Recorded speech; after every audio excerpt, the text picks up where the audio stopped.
యెహోవా మీకు తోడైండును గాక. దేవుని నామానికి మహిమ కలుగును గాక. మనము ఒక్కొక్క అధ్యాయాన్ని ఒక రికార్డ్ కింద రికార్డ్ చేస్తున్నాం. ఎందుకంటే మన ప్రియులు ఆయా దేశాల్లో ఉన్నవారు, ఆయా ప్రాంతాల్లో ఉన్నవాళ్ళు ఈ యొక్క వాక్యాన్ని వింటున్నారు కనుక దేవుని యొక్క కృపలో యూట్యూబ్ ద్వారా అనేక మంది బిడ్డలు వినడానికి దేవుడు నాకు ఇచ్చిన ఈ కృపను బట్టి నేను దేవుని స్తుతిస్తున్నాను. మనము ఈ 7వ అధ్యాయాన్ని 3 ప్రసంగాల కింద ధ్యానించాం.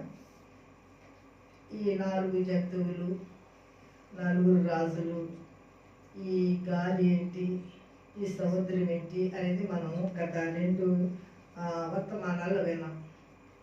సముద్రం మీద మహాగాలి వీచింది. ఆ సముద్రంలోంచి 4 జంతువులు వచ్చినాయి. ఆ జంతువులు ఏంటి అనేది మనం ఇంతకుముందు నేర్చుకున్నాం. సముద్రం దేనికి సాదృశ్యం అని చెప్పుకున్నాం? లోకానికి. Very good. జంతువులు ఎవరికి సాదృశ్యం చెప్పుకున్నాం? 4 రాజులు రాజ్య పాలనకి సాదృశ్యం. భిన్నమైన రాజ్యాల గురించి నేను దినాన్ని మనం విన్నాం. ఈ రెండింటి మధ్యలో ఒక దర్శనాన్ని దానియేలు చూస్తున్నాడు. ఆ దర్శనాన్ని దినాన్ని మనం ఆలోచన చేద్దాం. ఈ 9వ వచనం, 7వ అధ్యాయం 9వ వచనం. ఇంకనూ సింహాసనమును వేయుట చూచుకుని మహావృద్ధుడు ఒకడు కూర్చుండెను. ఆయన వస్త్రము హిమవలే ధవళముగాను, ఆయన తల వెంట్రుకలు శుద్ధమైన గొర్రె బొచ్చు వలె తెల్లగాను ఉండెను. ఈ దానియేలు గ్రంథానికి ప్రకటన గ్రంథానికి దగ్గరి సంబంధ బాంధవ్యము కనబడుతూ ఉంటుంది. ఎందుకంటే దానియేలు బహుప్రియుడు. దానియేలుకి పరలోకం ఉన్న సంగతుల గురించి చెప్పి, దానియేలు ఇంకా సమయం ఉంది కనుక ఈ సంగతులు నీవు ముద్రించు అంటాడు. యోహాను దగ్గరికి వచ్చేటప్పటికి ఇంకా సమయం లేదు కనుక ముద్రలు విప్పి సంఘానికి వ్రాయి అని చెప్తారు. ఈ దానియేలుకు చూపించిన సంగతులే యోహానుకు కూడా చూపించినట్లుగా మనం దేవుని యొక్క వాక్యంలో చూడగలుగుతాం. ఇంకా సింహాసనం వేయబడెను అంటే ఒక సింహాసనం మీద తండ్రి గారు కూర్చుంటే ఇంకా సింహాసనాలు వేయబడి అన్నారు కదా. ఆ సింహాసనాల మీద ఎవరు ఉన్నారు అని మనం ఆలోచించేస్తే ప్రకటన గ్రంథము 4వ అధ్యాయంలో మనం ఒక మాట చదువుకుందాం. ప్రకటన గ్రంథము 4వ అధ్యాయము 2వ వచనం చదువుతాం చూడండి. వెంటనే నేను ఆత్మవశుడనైతిని, అదిగో పరలోకమందు ఓ సింహం వేయబడినను, సింహాసనందు ఒకడు ఆసీనుడెను. ఆసీనుడైన వాడి దృష్టికి సూర్యకాంత పద్మములను పోలిన వాడు మకరం వలె ప్రకాశించే ఇంద్రధనస్సును సింహాసనంలోను ఆవరించుడెను. సింహాసనం చుట్టూ 24 సింహాసనములుండెను. ఈ సింహాసనం యందు 24 పెద్దలు తెల్లని వస్త్రములు ధరించుకొని తమ తలల మీద సువర్ణ కిరీటం పెట్టుకున్న వారై కూర్చుండిరి. ఎవరు ఈ 24 పెద్దలు? అంతమందిగా చెప్పారు కదా మీకు. 12 మంది అపోస్తలులు, 12 మంది యేసుప్రభు యొక్క శిష్యులు. ఈ 24 సింహాసనాలు ఎవరు చుట్టూ వేశారంటండి? కదండి, తండ్రి చుట్టూ కదండి. ఏది ఆవరించున్నదంటండి? ఇంద్రధనస్సు ఆవరించారు. ఇంద్రధనస్సు ఎవరికి సాదృశ్యము? యేసుప్రభు వారికి సాదృశ్యం. 7 రంగులు కలిగిన ఇంద్రధనస్సు, 7 ఆకులు కలిగిన వాడు యేసుప్రభు. ఈ యొక్క ప్రకటన గ్రంథం 1వ అధ్యాయంలో మనం చూడగలుగుతున్నాం. సరే, మన పాఠంలోకి వద్దాం. వృద్ధుడు అక్కడ కూర్చునేను. ఆ వస్త్రము హిమవలే ధవళముగాను, తల వెంట్రుకలు శుద్ధమైన గొర్రె బొచ్చు వలె తెల్లగాను. ధవళముగాను తెల్లగాను. హిమము వలె ధవళముగాను, ఆయన తల వెంట్రుకలు శుద్ధమైన గొర్రె బొచ్చు వలె తెల్లగాను. ఈ మహావృద్ధుని చూస్తున్నాడు. ఎవరు? దానియేలు. ఆయన చాలా ప్రకాశవంతమైన కాంతివంతమైన స్వరూపాన్ని ఆయన చూస్తున్నాడు. వృద్ధుడిగా ఆయన నేత్రాలే కానీ, ఆయన జుట్టే కానీ, ఆయన వస్త్రాలే కానీ ఎలా ఉన్నాయో వాటిని ఈయన దర్శనంలో చూస్తున్నాడు. ఈయనతో పాటు కొంతమంది చూశారు. వాళ్ళు కూడా మనం ఆలోచన చేద్దాం. యెషయా గ్రంథము 6వ అధ్యాయంలోకి వద్దాం. మీరు యెషయా గ్రంథము చదివేటప్పుడు ఒక విషయాన్ని గమనించండి. యెషయి రాజు ఉన్నాడు, యెషయి ప్రవక్త ఉన్నాడు కదండి. యెషయి గ్రంథం ఎవరు రాశారండి? ప్రవక్త అయిన యెషయి గారే రాశారు ఈ గ్రంథాన్ని. ఆయన ఉజ్జియా రాజు చనిపోయాడు. ఆయన కాలంలో చనిపోయినప్పుడు ఉజ్జియా రాజు భక్తి కలిగిన రాజు. అయ్యో, ఈ రాజు చనిపోయాడు, మాకు ఈ రాజ్యంలో భక్తి కలిగిన వారు, దేవుని కొరకు యథార్థంగా ప్రజలను ఏరే మంచివారు ఎవరు వస్తారు, మాకు ఏ రాజు వస్తాడు, మా పరిస్థితి ఎలా ఉంటుంది అని చాలా దిగులుతో ఉన్నాడంట. అప్పుడు దేవుడు యెషయాకి ఒక దర్శనం చూపించాడు. రాజైన ఉజ్జియా మృతి పొందిన సంవత్సరమున అత్యున్నత సింహాసనం మీద ప్రభు ఆసీనుడై ఉండగా నేను చూచితిని. ఆయన చొక్కాయి అంచులు దేవాలయం నిండుకొనెను. ఆయనకు పైగా సెరువుకుని నిలిచిండి. ఒక్కొక్కరికి 6 రెక్కలు ఉండెను. ప్రతివాడు 2 రెక్కలతో తన ముఖమును, 2తో తన కాళ్ళను కప్పుకొనుచు 2తో ఎగురుచుండెను. వారు సైన్యములకు అధిపతి యెహోవా పరిశుద్ధుడు, పరిశుద్ధుడు, పరిశుద్ధుడు, సర్వలోకము ఆయన మహిమతో నిండినదని గొప్ప స్వరంతో గాన ప్రతిగానము చేయించుండెను. ఇప్పుడు ఈ పరలోకం యొక్క దర్శనాన్ని చూస్తున్నాడు. ఎవరు చూస్తున్నారు? యెషయా గారు చూస్తున్నాడు. ఈ దర్శనంలో కోట్ల కొద్ది దూపం చూస్తున్నాడు. ఆయన అత్యున్నత సింహాసనం మీద ఆశీనుడై ఉన్నారు. ఆయన పాదాలు ఎక్కడున్నాయంట? భూమి మీద ఉన్నాయి కదండి. ఆకాశము ఆయన సింహాసనము, భూమి ఆయన పాదపీఠం. నాతాను ప్రవక్త దావీదు పెద్ద మందిరం బంగారంతో కట్టాలని నేను ఆశపడుతున్నాను అని చెప్తే కటేటి రాజు గారు అంటాడు, ఇంటికి వెళ్ళిన తర్వాత ప్రార్థన చేస్తానంటే నాతానుతో దేవుడు మాట్లాడుతున్నాడు. నాతాను, దావీదు పెద్ద మందిరం కట్టాడా? ఎక్కడ కడతాడు? ఆకాశం నా సింహాసనము, భూమి నా పాదపీఠము. జ్ఞానతో ఆకాశాన్ని కొలవగలిగిన చెయ్యి, సముద్రం నీళ్లను పురుషుడితో పట్టగలిగిన చెయ్యి, పర్వతాలను తీయగలిగిన చెయ్యి, నీడను బట్టతో మూట కట్టగలిగిన చెయ్యి, భూమిలో ఉన్న ఈ యొక్క గ్రహము మట్టి తీసేలాగా ఒక పాత్రలో పెట్టగలిగిన చెయ్యి. ఎంత గొప్ప శక్తివంతమైన నన్ను ఎక్కడ ఉంచుతాడు, ఎంత దేవాలయం కడతాడు నాకు.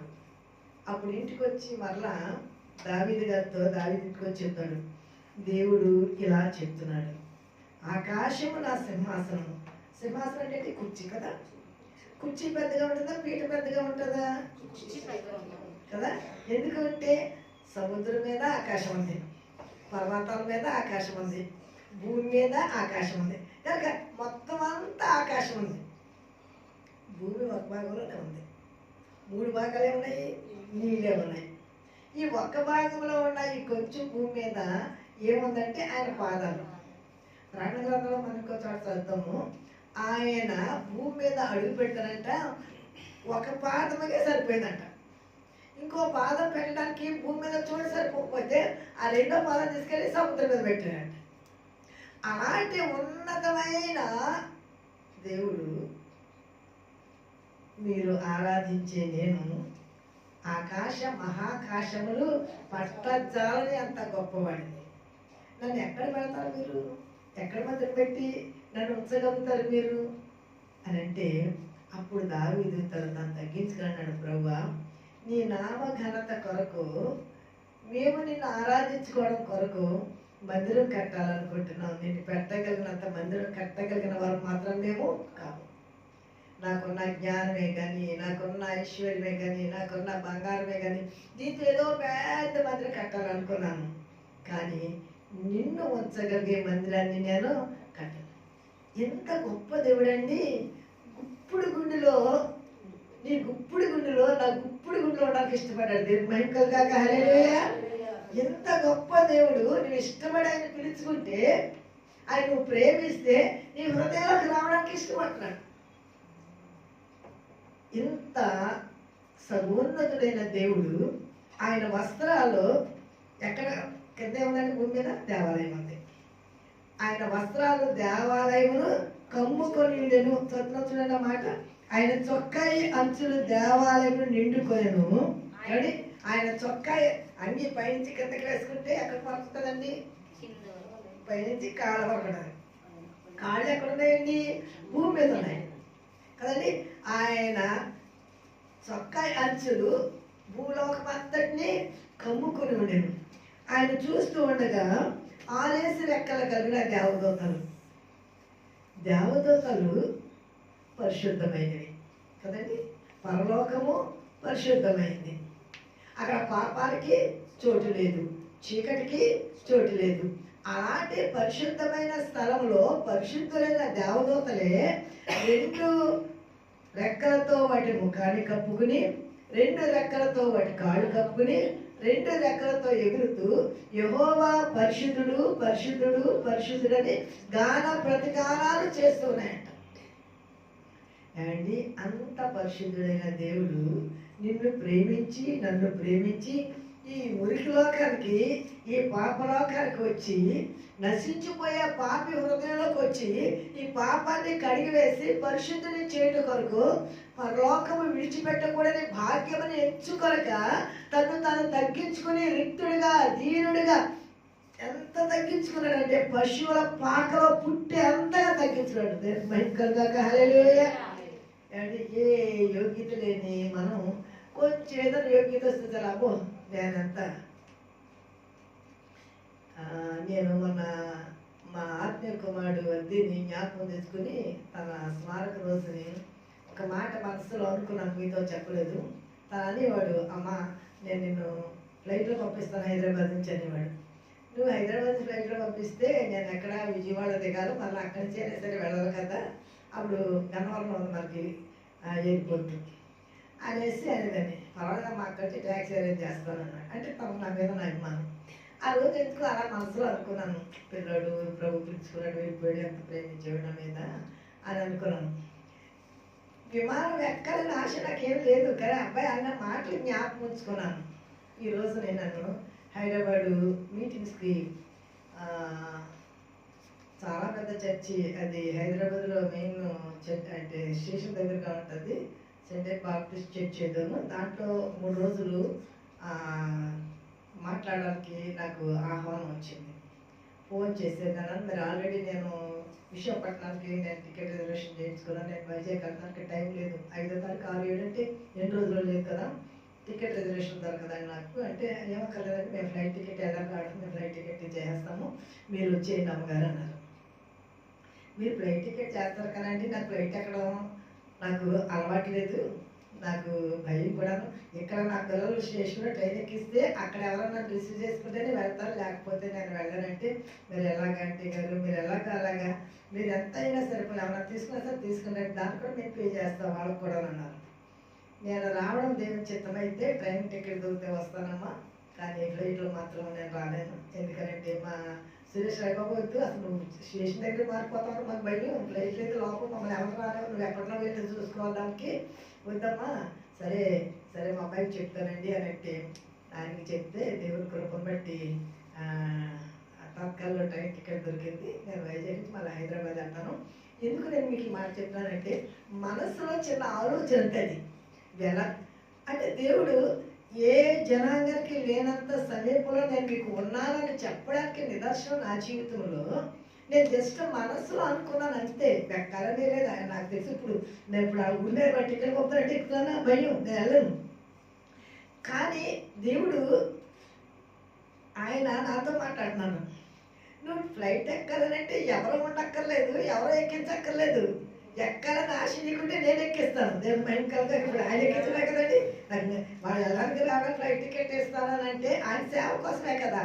ఆయన కనుక నేను ఎందుకు మీకు మాట చెప్తున్నానంటే మనము చిన్నవాళ్ళమే కావచ్చు, మన భక్తి చిన్నదే కావచ్చు, మన సేవ చిన్నదే కావచ్చు, అది గుర్తింపు లేదే కావచ్చు, కానీ దేవుని దృష్టిలో గుర్తింపు ఉంటే, దేవుడు కనుక మనను ఆయన అంగీకరిస్తే, దేవుడు మన భక్తి మెచ్చితే, మనము దేవునికి ఇష్టమైన వారిగా ఉంటే, ఎక్కలేనంత ఎత్తైన సమ్ముకు నన్ను ఎక్కించు ప్రభు అని దావీదు అన్నాడు. ఎక్కించడు కదండి, దేవుళ్ళో ఎదగడానికి దేవుడు ఒక్కొక్క అనుభవం, ఒక్కొక్క సంవత్సరం దేవుడు నాకు ఒక్కొక్క అనుభవం ద్వారా క్రింద నుంచి ఈ పరిచర్యని అంచెంచెల వారిగా ఆయన ఆశీర్వదించుకుంటూ వచ్చాడు. నేను ఎందుకు ఈ మాట చెప్తున్నానంటే, దావీదు, ఎంత గొప్ప దావీదు, దేవుని కొరకు ఎంతో పెద్ద మందిరం కట్టాలనుకున్న దావీదు ఎంతగా తగ్గించుకున్నాడంటే, ప్రభువా నీ మందిరం కట్టడానికి నేను సరిపడేవాడను కాను అని తను తగ్గించుకుని దీనత్వంతో తను ప్రార్థన చేస్తామంటే, నా మందిరం కట్టడానికి ఆశ ఉంది కదా, ఓకే, కానీ నువ్వు వద్దు, నువ్వు చాలా యుద్ధాలు చేసి నీ చేతులు రక్తం వచ్చింది కనుక నీ కుమారుడు, నీ కడుపును పుట్టిన కుమారుడు, అతని ద్వారా నేను మందిరం కట్టించుకుంటాను. అప్పుడు ఎంత సంతోషపడ్డాడు. ఎన్ని లక్షల మడుగులు బంగారాన్ని దాచిచ్చాడు మందిరం కట్టి. అంటే దేవుడిని ప్రేమించేవారిని దేవుడు ప్రేమిస్తాడు. ఎంత గొప్ప దేవుడు. ఎన్నిక లేని మన దగ్గర, నేను ఎందుకు మాట చెప్పానంటే, ఎంత గొప్ప దేవుడు, ఎన్నిక లేని నీ హృదయంలో నా హృదయంలో, నా ఆలోచనలో నీ ఆలోచనలో, మన ఆశలో మన ఇష్టంలో దేవుడు మనకి తోడుగా ఉండి, నేను మీకున్నాను, మీకు ఏదైనా అవసరమా నన్ను అడగండి, నేను ఇస్తాను, మీకు అసాధ్యమే కావచ్చు, నాకు సమస్తము సాధ్యమే. ఆఫ్టర్ ఆల్ నేను పెద్ద పెద్ద స్పీకర్నే కాదు, అంటే దేవుడు కొడుకుంటే దేవుడే తక్కువ కాదు. ఎందుకంటే దేవుడు మహాకొట్టు చొప్పున తెలంగాణ అంతా 10 సంవత్సరాలు అంటే వరంగల్ కానీ, కాజీపేట కానీ, హిమాయత్ నగరే కానీ, పెద్ద పెద్ద సంఘాల్లో, పెద్ద పెద్ద చర్చిల్లో 3 రోజులు కాన్ఫరెన్స్లో మాట్లాడడానికి దేవుడు కృప చూపించాడు. నాకు దేవుడు ఇచ్చిన కృప ఏంటి అంటే, వాక్యాన్ని ప్రకటించడం. మీకు ఏసీ రూము మీకు ఒకరిని పెట్టినాము, మీకు కావాల్సిన వస్తువులన్నీ వాళ్ళు చూస్తారు అని అంటున్నామా, నేను ఏ రూములోనూ ఏ హోటల్లో ఉండను. నాకు అక్కడ మా చుట్టాలు కూడా మధ్యలో నన్ను పిలిచిన వాడే అంటే బాబు చాలాసార్లు చెప్పేవాడు, బాబు చిన్నగా పుట్టాడు, వాడి కోసం నేను ప్రార్థన చేస్తే దేవుడు వాడు బతికించాడు, 30 కేజీ పుట్టాడు అని చెప్తాను చూడండి. వాళ్ళ నాన్నగారే ఆయన ఎస్పీ ఏదో చేసే పోలీస్ డిపార్ట్మెంట్లో, ఆయన దాంట్లో ట్రెజరర్గా ఉన్నారు. ఆయన నన్ను పిక్ చేశారు. నేను ఆయన దగ్గర ఉంటాను, వాళ్ళు తీసుకొస్తారండి అని చెప్పాను. నేను ఎందుకు మాట చెప్పానంటే, మన గురించి మనకంటే మన దేవుడికి ముందుగానే తెలుసు.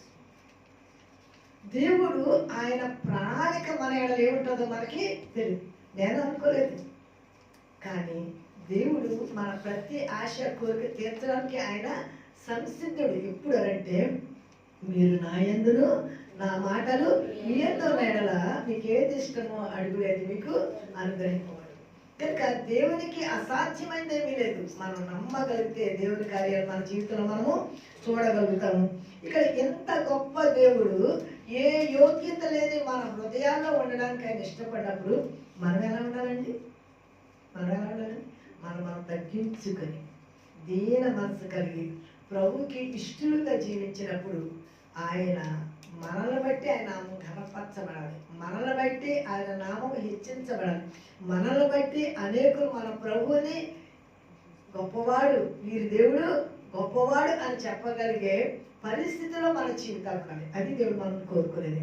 మనం ఇచ్చేది లేదా మనం చేసేది కాదు, మనల్ని బట్టి మన దేవునికి మహిమ వస్తుందిగా. ఒక మాట రాస్తాడు, ఇందు నిమిత్తమే కదా అన్ని జనుల మధ్య నా నామము దూషింపబడి. ఎందు నిమిత్తము?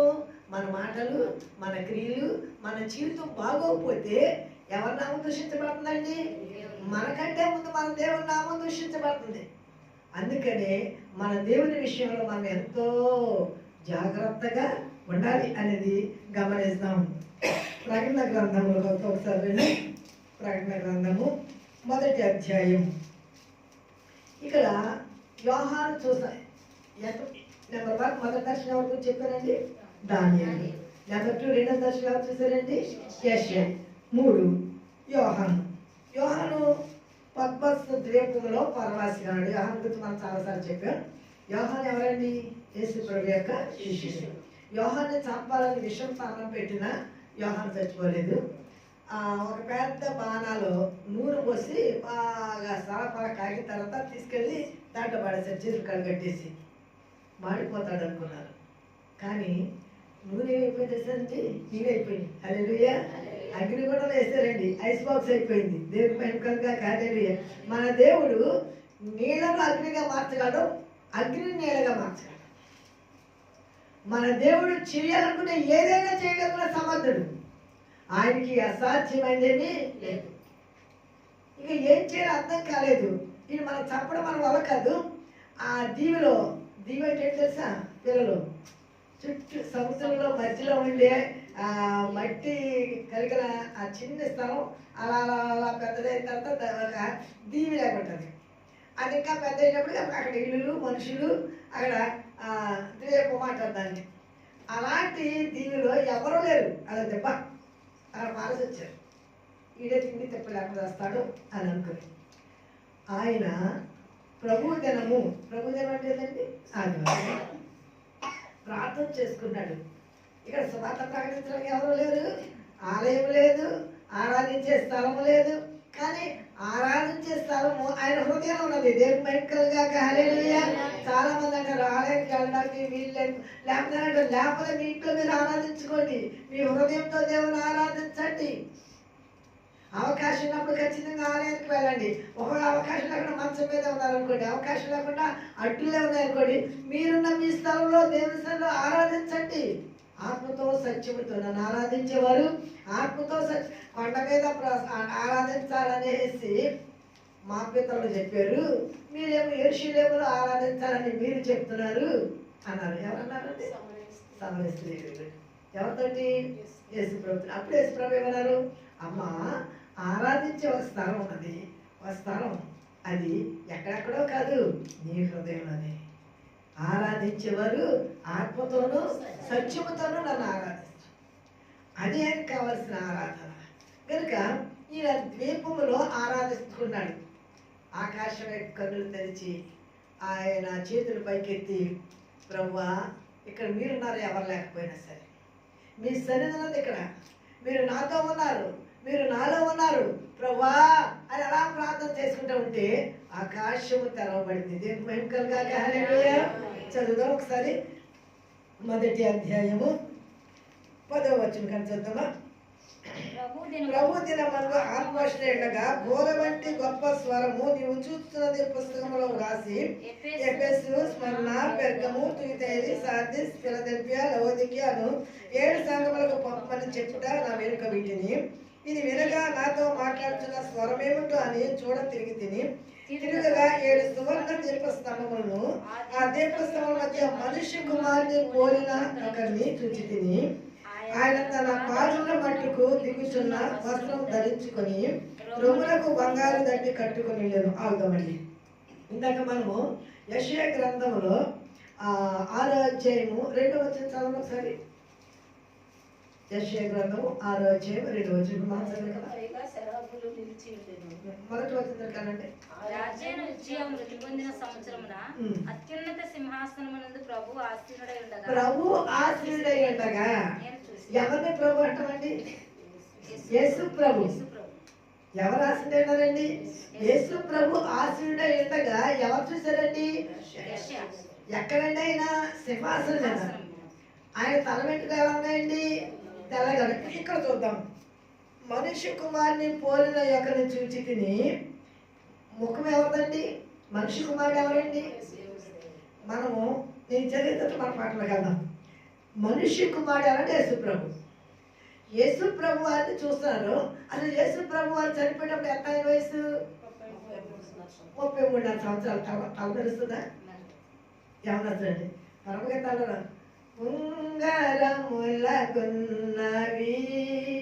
అతని కూరులు, ప్రేమ జీవి నీదు ప్రియుని ఎరిగి ఉంటివా, నా ప్రియుడు ధవళవర్ణుడు రత్నవర్ణుడు. తన అంటే ప్రియుడి గురించి పాడుతూ ఉంటుంది. ఆయన నల్లటి జుట్టు కలిగిన వాడు, తెల్లటి వాటి దేహము కలిగిన వాడు, ఆయన సుందరుడు, 10,000లో అతి సుందరుడు నా ప్రియుడు అని పడుతుంది శివపతి సంఘం. అలాంటి ఆయన ముఖమేమో మనిషి కుమారుని ముఖం, తల చూస్తేనేమో తండ్రిని చూసేస్తుంది. తల చూస్తేనేమో తండ్రిని చూసేస్తుంది. కనుక యేసుక్రీస్తు ప్రభు వారు తండ్రి ఏకమైనారని త్రిత్వాన్ని గురించిన సంగతులు ఇక్కడ మనం గమనించగలుగుతాం. ఆయన వస్త్రములు ధవళము ఆయన వస్త్రం ధరించుకొని రొమ్మునకు బంగారు దట్టు కట్టుకొని ఉండెను. ఆయన తలయు తల వెంట్రుకలు తెల్లని ఉండిని పోలినవై హిమమంతా ధవళముగా ఉండెను. ఆయన నేత్రంలో అగ్ని జ్వాల వలె ఉండెను. ఆయన పాదములు కొలిమిలో పుట్టవేయబడి మెరచున్న అపరంజితో సమానమై ఉండెను. ఆయన కంఠస్వరము విస్తార జల ప్రవాహముల ధ్వని వలె ఉండెను. ఆయన తన కుడి చేత 7 నక్షత్రాలు పట్టుకొని ఉండెను. ఆయన నోటి నుండి 2 అంచులు గల వాడైన ఖడ్గం ఒకటి బయలువెడుచుండెను. ఆయన ముఖము మహా తేజస్సుతో ప్రకాశించుచున్న సూర్యుని వలె ఉండెను. నేను ఆయన చూడగానే చచ్చిన వారి వలె ఆయన పాదం మీద పడుతుంది. ఆయన నా కుడి చేతి నా మీద తన కుడి చేతి నా మీద ఉంచి నాతో ఇట్లను, భయపడకము, మొదటి వాడను కడపటి వాడను జీవించువాడును మృతులైంది కానీ ఇదిగో యుగయుగములు సజీవమైన దేవుని మహిమ కలుగాక. హల్లెలూయా. మొదటి వాడను నేనే, కడపటి వాడను నేనే, మృతుడినై సజీవుడిగా ఉన్నవాడిని నేనే, తండ్రి నేనే, కుమారుని నేనే, పరిశుద్ధాత్మను నేనే అనేది ఆయన యొక్క దర్శనాన్ని ఎవరు చూపించారండి? యోహాను చూపించాడు. మనం దానియేలు గ్రంథంలోకి వచ్చేదానండి. కూడా దానియేలు ఈ మనిషి కుమారుడైన యేసుక్రీస్తు ప్రభుని చూస్తూ తన యొక్క దర్శనంలో చెప్తున్నాడు. 7వ అధ్యాయము 14 మిగిలిన ఆ జంతువుల ప్రభుత్వం తొలగిపోయాను. ఆ రాత్రి కలిగిన దర్శనంలో నేను చూచుండగా ఆకాశ మేఘుడై మనిషి కుమారుని పోలి అక్కడ వచ్చి ఆ మహావృద్ధులకు వారి సన్నిధిని ప్రవేశించి ఆయన సముఖములకు తేబడను. మత్తయి సువార్త 26వ అధ్యాయము 64వ వచనం. ఈయన మేఘారూఢుడై, నీవు క్రీస్తువా అయితే మాతో చెప్పు, ప్రమాణం చేసి అడుగుతున్నాను అంటాడు. అప్పుడు యేసు ప్రభు చెప్తున్నారు ఆయన గురించిన సంగతి. ఇది మొదలుకొని మనిషి కుమారుడు సర్వశక్తిని కుడిపార్శ్వన కూర్చుంటయు ఆకాశ మేఘుడై వచ్చుటయు మీరు చూతురు. ఇప్పుడు ఆయన నువ్వెవరో ఏంటో చెప్పు, దేవుడు నా పేరు ఆనబెట్టి అడుగుతున్నాను చెప్పు అని అంటే అప్పుడు చెప్తారు. నేను ఇక అదే ప్రస్తావించుకుంటాను. అంటే నువ్వు దేవదోషం చేస్తున్నావు, దేవుడి కుమారుడు అని చెప్తున్నావు కనుక ఇక మనకు సాక్ష్యంతో పని లేదు, ఇతన్ని సిలివేయాలి అని అంటారు. ఉన్న విషయం నువ్వెవరో చెప్పు అని అడిగిన వాళ్ళే ఉన్న విషయం చెప్తే వారు అంగీకరించడానికి ఇష్టపడ, మెస్సియా రావాలని ఎదురు చూశారు. మెస్సియాగా ఆయన వస్తే మెస్సియాగా అంగీకరించడం వాళ్ళు ఇష్టపడలేదు. ఎందుకంటే వారి ఆత్మీయ నేత్రాలు ముయ్యబడ్డాయి. యుగ సంబంధమైన దేవత వారి మనోనేత్రాలను మూసివేసింది కనుక క్రీస్తు వారు గ్రహించలేకపోయారు. అందుకనే వారు ఆయన తన స్వకీయతకు వచ్చాను. ఆయన స్వకీయులు ఆయనను అంగీకరించలేదు. తను ఎందరు అంగీకరించారో ఆయన నామందు విశ్వాసం ఉంచిన వారికి అందరికీ దేవుని కుమారుడుగా అధికారం ఇచ్చారు. మనందరికి ఎలా వచ్చిందండి? ఆయన అంగీకరించి, ఆయన నమ్ముటిని బట్టి. కనుక లోకరక్షకుడైన యేసుక్రీస్తు ప్రభు శరీరధారిగా భూమి మీదకి రాకముందే ఆయన తండ్రి కుడిపార్శ్వమున ఉండి ఆయన మన పక్షముగా ఆయన చేయవలసిన పనులనైనా ప్రజల కొరకు ఎలాగూ సాతాను చేతి నుండి వెళ్ళి విడిపించాలి, ఎలాగూ అగ్నిగుండానికి నరకా నుండి తప్పించాలి అని ఆయన నిత్యము మన కొరకు ఆయన ప్రయాసపడతానే ఉన్నారు. ఇంకా ఆత్మస్వరూపుగా కాక శరీరధారిగానే భూమి మీదకి వచ్చి ఆయన ప్రేమనంతటిని మనం కనపరిచి ఆయన ప్రాణాన్ని బలిగా ఇచ్చి ఆయన రక్తానంతటిని చిందించి ఎంత ప్రేమ చూపినవాడు, ఎంత త్యాగం చేసినవాడు, ఎంత పరిశుద్ధత కలిగిన వాడు లోకంలో దేవుడు అన్నవాడు ఎవరన్నా చేశారా? ఈ సంగతి అందరికీ తెలుసు, అంగీకరించిన వాళ్ళు కూడా తెలుసు. కానీ అపవాది అంగీకరించి ఆయన బిడలైతే వీడు ఆయన దగ్గరికి వెళ్ళిపోతారు అని వినకుండా, నమ్మకుండా, ఆ మార్గంలోకి వెళ్లకుండా అనేకులను అడ్డుకునే అపవాది మనల్ని కూడా చేరపడానికి అది ఆలోచన చేస్తూ ఉంటుంది. అందుకనే మనం శోధనలో ప్రవేశించుకున్నట్లు నెలకు కలిగి ప్రార్థన చేసి ఆయన వచ్చే వరకు నమ్మకముగా ఆయన స్వరాన్ని వినడానికి మనము నిరీక్షణ కలిగి ప్రభు కొరకు ఎదురు చూడడానికి దేవుడు తన కృపా సహాయం మనకు అందరికీ అనుగ్రహించను గాక. ఆమేన్.